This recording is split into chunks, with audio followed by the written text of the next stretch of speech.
What's up everybody, it's Ruben Gaming here, and today we're going to be talking about the PlayStation Plus titles that have released so far on PS4 and how well we think. Today I am joined by Oscar and Ghost to you, also known as Juan. Actually it's not Robin, it's Callum, so Oscar, should we start with you, mate? Like nobody knew that already, Callum.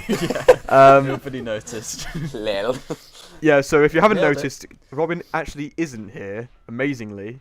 It's actually, that was Callum's incredibly good Dutch accent. You cannot doubt that was a very good accent. Stop lying to me. Okay, yeah, I am lying. Sorry, I'm lying. I'm dissing your Dutch accent. Anyway, we're going to talk about the PlayStation Plus kind of free games that we've seen over the past kind of year or so, I suppose, or since we've had PlayStation Plus, which is like the beginning of the PlayStation 4 cycle. I don't know. Did any of you guys have PlayStation Plus before PS4? No. No, so we're all kind of new to the service when the PS4 came out, obviously for online multiplayer, that kind of thing. So we're going to talk about the kind of free games because whether you guys have noticed or not, I think it was a couple of days back, we saw what was going to be released for the Instant Game Collection in February 2015, and there was Transistor that was announced for the PlayStation 4. I can't remember the other ones, but there was also Rogue Legacy for PS Vita. There was Thief for PlayStation 3. There was that one for PlayStation 4 as well. There's lots of kind of smaller games, I suppose, but when you look at them, they are quite good games, especially with Transistor, Thief as well, and Rogue Legacy are all very high-rated games, especially on Metacritic, that kind of thing. So we were kind of thinking, well, are the PlayStation Plus games going to be getting better as this service goes on? And so we thought it was probably a good topic to talk about. And I thought, straight away we should look back at kind of some of the games that came out for the past year or so in 2014. So obviously at the beginning of the PS4's life cycle we had Resogun and Contrast, and those two were kind of, well, Resogun particularly was a massive surprise, I think, to everyone. I think you guys would probably agree with that, wouldn't you? Saying how it was a small. I mean, I remember seeing that as the two games that were released with the with the Instant Game Collection when the PS4 was announced, and I was thinking, is this going to be something which is going to be continuing for the rest of the year, where we're going to have these small games, and then suddenly it comes out and Resogun's like a fantastic game. I went on to platinum it. It's like one of my only 3 platinums or something. So I'm amazed at how So, well, yes, Callum, you're like a faggot and don't care about trophies, so whatever. But that comeback though. Yes. I'm really hurt by that, Yeah, no, Callum, great banter. You're going to be crying really later, aren't you, Callum? No, so I was also got this website up as I'm looking at now, which is essentially the PlayStation blog, which is saying the best PlayStation Plus game of 2014, and they had BioShock Infinite as the game, which was the top, the game of the year, I suppose, in that category. So yeah. I mean, I was thinking about it. I was thinking, well, that's a PS3 game, but again, BioShock Infinite, if that it would cost you about £20 at that point in the year. So it's good to see that was a free game. And along with that as well, the second place was Injustice: God Among Us, which of course came out in December. That was the PlayStation 4 game. I didn't actually play that. I know Ghost did, but I don't know if you have got any Injustice input on that. Yeah. It was, but it's pretty much a full game. It was the first full proper game for the PS4 that has been free for PS Plus, so that was probably the reason why. And apart from anything else, it was a really good game. I think it got mid-80s in Metacritic, so to be able to get that, it is a decent quality game. Yeah, it was one of the first games amongst Killzone and Lego Marvel Superheroes. It was one of the first games that was on the PlayStation for me. I never played it because it just it's DC, so I won't play it. I'm not gonna lie. I prefer Marvel, but Oscar and Ghost don't know what the hell I'm talking about, I expect, so I'll just shut up. Well, we know what DC yeah, Marvel I know. are. Do you? We're not bloody idiots. What's DC stand for? Completely in common. Something DC comics, stand I for? assume. Something comics? But we don't know what they stand for. We No. know what they are, though. What? Oh my fucking god! Moving on. Yeah. Apart from this Marvel DC shit. Oh god, you're gonna be God. Juan, Anyway. relax. Right, let's just talk about whether we think these games have been good so far. Yeah, so I mean, I was just looking about these other two games that were kind of announced with PS Plus. There was also Batman: Arkham City, which was also the third place in this kind of best game of 2014, and then also there was Tomb Raider as well, which I think came out at the same time as the definitive edition on PS4, which is really weird actually. But yeah, I mean, looking at those 4 games right there, you cannot deny that those are really, really, really good games, high quality games. Yeah. They are full games. I mean, lots of people have been complaining this year, or the past year, I suppose, about how the games have been realistically quite indie, kind of. A lot of them have been indie. And on that point, I'd like to say that that's actually been a really bad stigma towards the PS4. and the PS Plus games, because admittedly they're indies, and you can't deny that an indie is going to have less content than a full game. But when it comes down to it, some of the games that were released on PS Plus for free last year that were indies were some of the best games that I had played last year. And I just hate this really bad stigma towards indies, and how because a game is an indie, it's somehow inferior to maybe a bigger game, AAA. There's so many AAA games out there that was so disappointing last year, and for every AAA game that was disappointing last year, you had a decent indie to back it up. That was really good, yeah. And Transistor coming out free next month, that was my second best game of last year.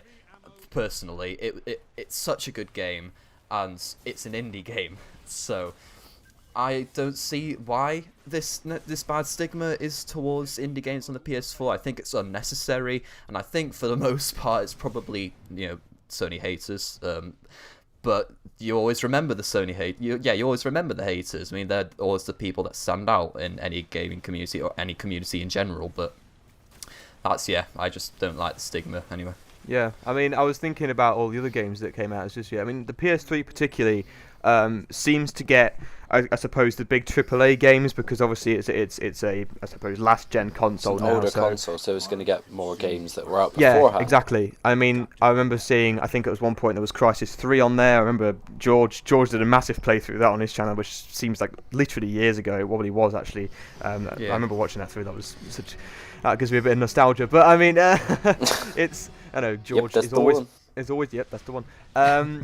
Yeah, so I mean, there was obviously other games that came out on the PlayStation 4. I mean, people were always wanting games like Knack to come on to the PlayStation 4 PS Plus kind of service, because it's not a bad AAA game, but it's not one that was like a high rated one, and so people were like, well, that's going to be one that could be used. But personally, I think that the games they put on PS Plus were better than Knack. Knack wasn't an impressive game at all, and just because it was a full game doesn't mean it was better for PS Plus. Yeah.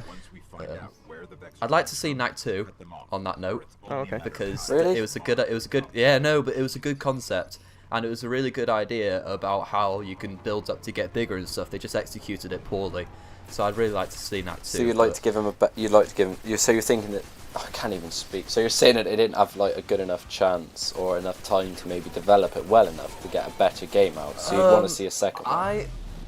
I don't know how much time they had to develop it. I don't know whether they were pushed to get it out for the release of the PS4, which is probably the case, but I think that it just has a lot of potential. The idea that has a lot of potential, but I think they could definitely put in a lot of new gameplay aspects, make the story a lot more interesting, and if they did that, then it would be a much better game, and one that could compete with the other 3D platformers that a lot of people play, such as Mario 3D World, those sorts of games. It could definitely compete with those sorts of games if enough attention was given to it, but that was a big problem for Knack, and it ended up being a very mediocre game, getting most 6 out of 10s, that sort of stuff. But yeah, I was just kind of looking here as well. I mean, I was looking on the PlayStation 4. This is on the Wikipedia for the kind of instant game collection, like all the lists of how many games have actually been released, and it's been in total for the PlayStation 4 73 games since the beginning of the PlayStation 4's life cycle, all the way up till now, February 2015. So 73 free games in the space of about, I'd say, 15 months ish. It's pretty crazy, really. Yeah, it is. So, I mean, you've got like games here which is like Contrast, Resogun, Don't Starve, Outlast, Dead Nation Apocalypse Edition, Mercenary King, Stick It to the Man, Childfall Ascension, Fez. You got so many great games. Velocity 2X, the game of the year. You got so many. You got so many great games which were which have been released on the PlayStation Plus service, and then people suddenly just hate on it because it's an indie game. And to me, I just think that is slightly harsh, especially on the developers who've made these games. I mean, they're giving it away for free essentially. And so it's lots of work goes into making these games, and to see that people just hate on it because it's not a AAA game, it's like I don't understand that sometimes. But I mean, if the games are starting to get better, like as in like AAA games, will people still be happy? I don't know. No one knows, do they? I mean, if Knack got announced for March, for say, people would probably go like, well, it's a bit of a shit AAA game. It's not. It's a game. You're getting a free game. Don't complain. Like, I don't understand why people do that, but yeah. I think Life it's just mostly goes on. fanboys though. Like that's going to happen, isn't it? You're always going to have people saying, like, making up an excuse of why something's particularly bad. But something else we could talk about quickly before the end of the video is whether we think it'll be getting better, whether we think they'll be announcing these AAA games. So personally, I think they will be. They're just taking their time to get enough AAA games that are getting older, with getting a year or two older, that could use being free on PS Plus to their advantage, as in to get more recognition, and I think that will start happening this year. But I'm not too bothered about that so far. I just think that time will come, but I'm not too bothered about when it will come, my personally anyway. See, I agree with Ghost, because like you said, there's not enough AAA games out at the minute that can be used as you could call it a decent PS Plus game. So as Oscar was saying, there's loads of AAA titles that are coming out for PS3 at the minute, which are all like Batman came out last year in October, PSASBR came out in September, so stuff like that. And then in a couple of years, who knows, maybe Uncharted will be free to play like it was for the PS3 as well, so get more people own the games and shit. Yeah, I mean, I guess that's what. Is that everything? It's always Callum who seems to end with a weird one, isn't it?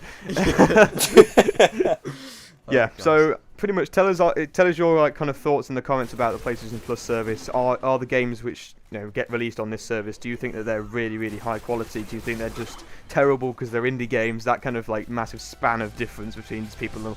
And so yeah, pretty much tell us that, and we'll hope to see you again in the next video. Yeah. Headset drop. No, I can't keep doing this. It's not like it's great banter. Yeah, banter, basically Dutch. Yeah. End with the Robin accent, Callum. My name is Ruben, and see you in the next video. I'm Great at Ruben.